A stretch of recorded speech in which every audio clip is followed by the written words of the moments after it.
High in the rugged foothills of Salt Lake City, a mystery is unfolding. Since late 2022, strange antenna-like structures have been discovered on remote peaks, silent, unmoving, and baffling. Bolted into solid rock at high elevations, these cryptic assemblies of solar panels, locked battery boxes, and LoRa antennas have appeared without permits or explanation. Their discovery has stumped authorities and ignited public speculation. Who is braving the treacherous terrain to install these silent sentinels, and why? Are these the tools of an ambitious innovator, or do they signal something more sinister? The Utah antenna's mystery dares us to look closer, climb higher, and unravel the secrets hidden in the wild. Imagine trekking for hours through steep, snowy terrain, only to find a sleek, man-made device jutting from the stone. Hikers on the Twin Peaks Trail discovered sophisticated equipment: LoRa antennas, locked battery boxes, routers, and solar panels. No labels, no clues. Soon, as many as a dozen were spotted across the foothills, each placed with deliberate care on treacherous summits like Mount Wire. These are not casual locations. Reaching them requires skill and determination. The antennas are bolted into bedrock, making removal a Herculean task for authorities. The effort to install them must have been immense. This was no lone hobbyist. Both the U.S. Forest Service and University of Utah denied involvement, fueling speculation about a clandestine actor. Whoever is behind this operates in the shadows, undeterred by law or terrain. The story began in the biting cold of late 2022, when hikers stumbled upon a solar-powered device anchored into the rock. Its slender antenna pointed skyward, a jarring intrusion into the wilderness. The setup was both simple and sophisticated. LoRa antenna, locked battery box, router, and solar panel. No markings, no answers. Soon, more reports trickled in. A pattern emerged. As many as a dozen devices formed a network across remote, hard-to-reach summits. These locations were chosen for concealment, accessible only to the most determined explorers. The secrecy was absolute, the effort immense. The mystery deepened with every new discovery. The audacity of these installations baffled authorities. Devices were bolted directly into stone, requiring heavy equipment hauled up treacherous terrain. Removal became a logistical nightmare. Teams hiked for hours, using sleds to drag down 50-pound battery boxes. Antennas appeared on land managed by the U.S. Forest Service, University of Utah, and city property, yet all denied involvement. The lack of permits was a glaring violation, deepening the intrigue. As Tyler Fonero put it, "We just don't leave things on public lands anymore. You have to ask for permission." Yet the phantom installers operated in secrecy, undeterred by law or risk. Their silence matched the mountains they invaded. By early 2023, the mystery only grew as more antennas appeared. Authorities spent time and resources removing the devices, but found no clues. Locked battery boxes remained sealed, their contents unknown. The public's curiosity turned to anxiety.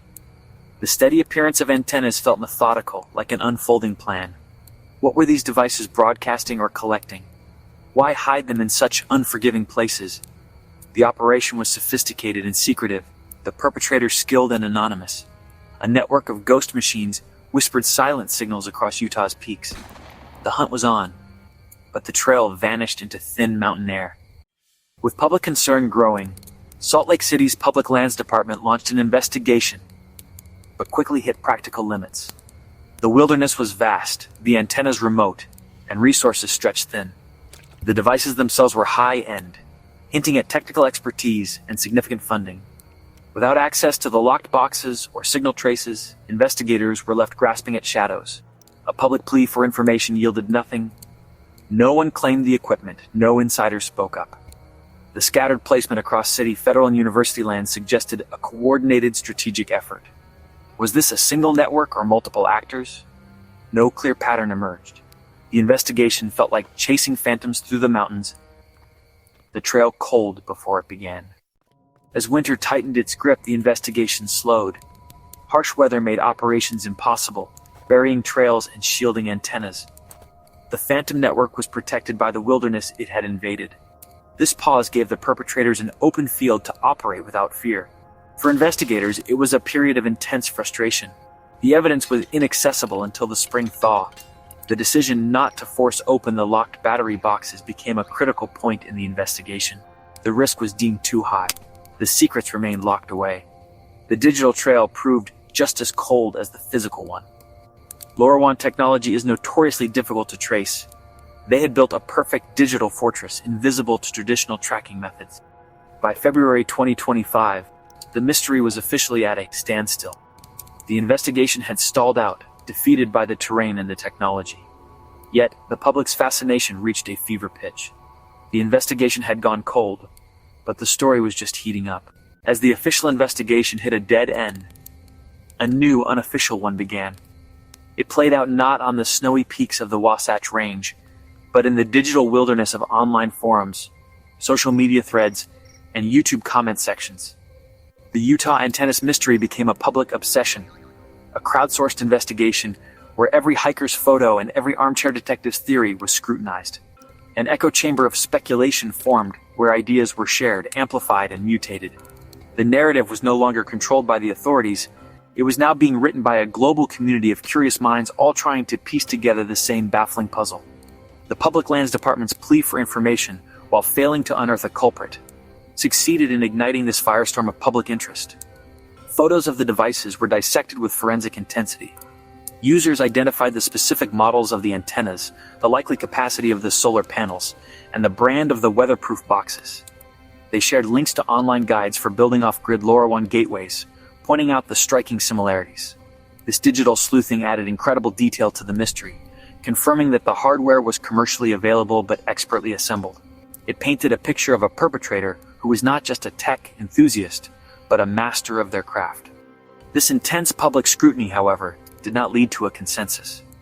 Instead, it created competing narratives, each with its own passionate group of believers. The mystery became a sort of Rorschach test, where people saw reflections of their own interests and anxieties. Cryptocurrency evangelists saw a bold helium miner. Conspiracy theorists saw a clandestine government operation. UFO believers saw a link to the stars. The lack of hard evidence allowed every theory to feel equally plausible, or at least equally undisprovable. The investigation had transformed from a search for a person into a battle of ideas. While the online chatter yielded no arrests, it undeniably kept the pressure on. The story was picked up by national and even international news outlets, turning a local Utah curiosity into a global enigma. The public's unwavering focus meant the mystery could not simply be forgotten or filed away. It ensured that every new development, every rumored sighting of another antenna, was instantly reported and analyzed. The official investigation may have been stalled by the cold, but the public's burning curiosity acted as a constant source of heat, ensuring that the phantoms of the Wasatch Range would not be allowed to rest. The most prominent theory points to a new kind of gold rush: cryptocurrency. The theory centers on helium, a blockchain-based network creating decentralized wireless infrastructure. Individuals set up hotspots using LoRa antennas, like those in Utah, earning HNT tokens for coverage. Online guides detail building solar-powered rigs for remote locations, maximizing range and rewards. The Utah antennas seem a textbook execution of this strategy. However, the economics don't add up. The cost outweighs potential profits, raising the question: is money the real motive? Perhaps it's a long game, or the cryptocurrency angle is a cover story for alternative purposes. The helium theory fits the hardware, but the flawed financial motive leaves the door open for darker explanations. It feels like part of the truth, but not the whole story. When a mystery involves advanced technology and clandestine operations, it's only a matter of time before suspicion turns toward the government. This theory suggests a secret, classified project. The coordinated placement across multiple jurisdictions hint at an organization with significant resources. Hallmarks of a government agency or a well-funded military contractor. They could be testing a surveillance network or even electronic warfare systems, far from prying eyes. The secrecy itself is a key piece of evidence for proponents of this theory. A government agency operating covertly would have a powerful incentive to avoid the normal permitting process. The deserts and mountains of the American West have long been a playground for secret government experiments. The antennas could be a modern-day version of this, a network designed to track signals. It's a narrative that taps into a deep-seated public distrust of official institutions. Yet, like the crypto theory, this one has its holes. The Utah antennas seem to exist in a gray area, too professional for a hobbyist, but perhaps too clumsy for a top-secret government operation. In the vast, silent expanse of the Utah wilderness, where the night sky is unobscured by city lights, it's easy to feel small. It's a place that invites you to look up and wonder what else is out there. This sense of awe and mystery has fueled one of the most imaginative and most outlandish theories about the antennas, that they are not designed for communication on Earth, but with something beyond it. This hypothesis suggests the antennas are part of an effort to make contact with extraterrestrial intelligence, or perhaps to receive signals from them. It's a theory that transforms the mystery from terrestrial puzzle into a cosmic one. The placement of the antennas on high, remote peaks, with their wires pointing toward the sky, is a powerful image that fuels the speculation. It recalls scenes from science fiction classics, where dedicated scientists or amateur stargazers build elaborate arrays to scan the heavens for a message from the stars. Utah itself has a long and storied history of strange phenomena, from UFO sightings over the Uinta Basin to the bizarre appearance of the 2020 monolith. For those inclined to believe, the antennas are not just another strange event, they are part of a pattern, another piece of evidence that something extraordinary is happening in the state's desolate landscapes. While there is absolutely no physical evidence to support this theory, its power lies in its ability to capture the imagination. The mystery's eerie vibe, the lack of rational explanation, and the sheer audacity of the installations create a space for belief in the extraordinary. The antennas become more than just hardware. They are potential instruments of first contact, built by a secret group of believers, or perhaps even placed by non-human visitors themselves.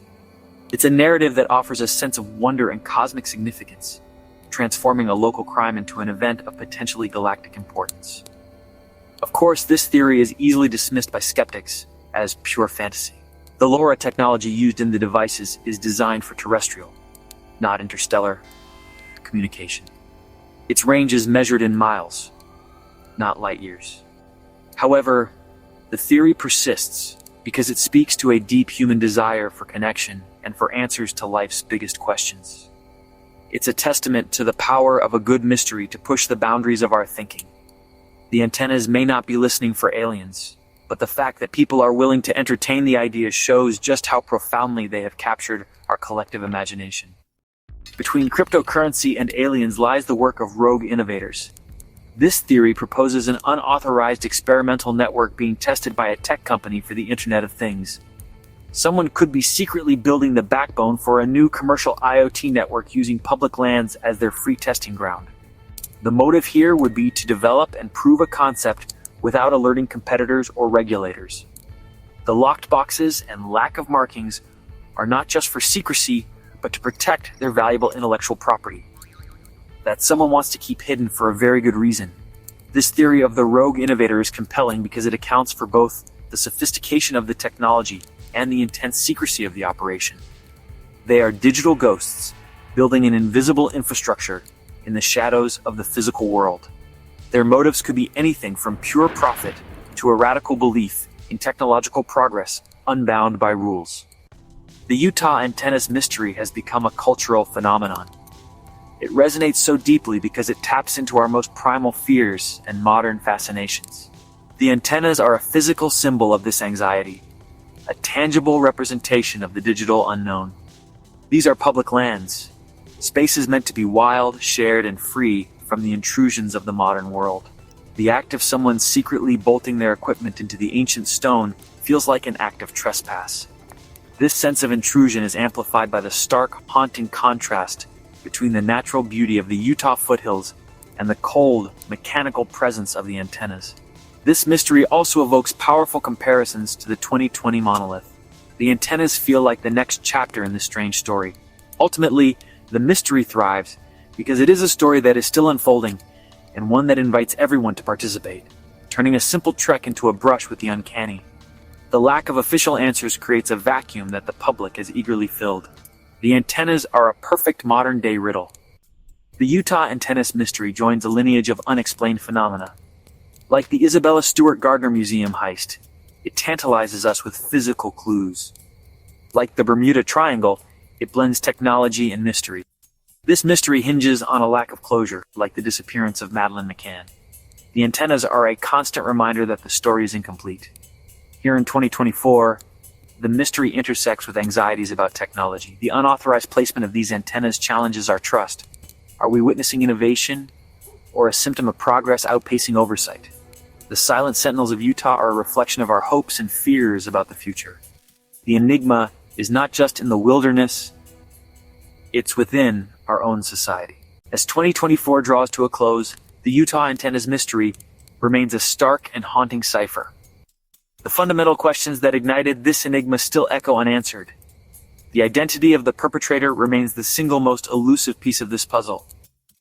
We simply do not know. The purpose of the network is the second great unknown, a question that fuels endless speculation. The locked battery boxes hold the potential keys to this kingdom, yet they remain sealed. The why is perhaps the most compelling question of all. The decision to operate in the shadows points to a motive that cannot withstand public scrutiny. This deliberate choice to remain anonymous transforms the mystery into something far more sinister. The secrecy is the story. It may still be growing. It's a bold act of defiance that raises the stakes even higher. The investigation is not just to solve a past crime, but to stop an ongoing one. The Utah antennas mystery is, in the end, a riddle etched not in ancient petroglyphs, but in modern metal and stone. It is a story that pulses with the raw suspense of the unknown, whispering a tale that lies at the intersection of technology, trust, and the untamed natural world.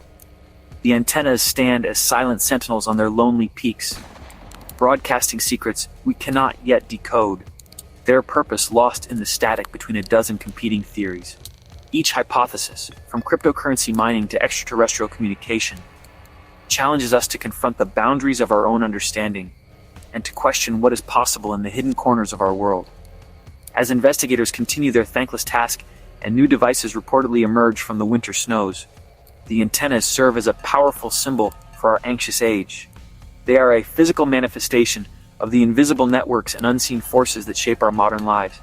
They force us to ask difficult questions about who controls our shared spaces, both physical and digital, and what happens when innovation outpaces regulation. This enigma is more than a local curiosity. It is a mirror reflecting our deepest anxieties about privacy, surveillance, and the relentless march of technological progress into every last wild space on the planet. Will 2025 bring the breakthrough we are all waiting for? Will a confession, a mistake, or a cracked battery box finally illuminate the truth? Or will this enigma deepen, its purpose fading into the vast, unknowable silence of the high desert, joining the ranks of enduring mysteries whose solutions are lost to the winds of time? The antennas may one day be gone, all removed by diligent officials. But the questions they raised will linger in the mountain air, a permanent echo of the time the wilderness hummed with a secret signal. The truth is out there, somewhere on those peaks. For now, all we can do is listen, wonder, and wait. We are left staring up at the dark ridges from the comfort of our lighted world, knowing that something is happening up there, just beyond our reach. The Utah antennas have sent out a call from the void, a challenge to our curiosity and our courage. In the heart of the American West, a quiet truth is humming on a frequency we have yet to find. The mystery endures, and it falls to us, the watchers and the wanderers, to keep listening for the answer.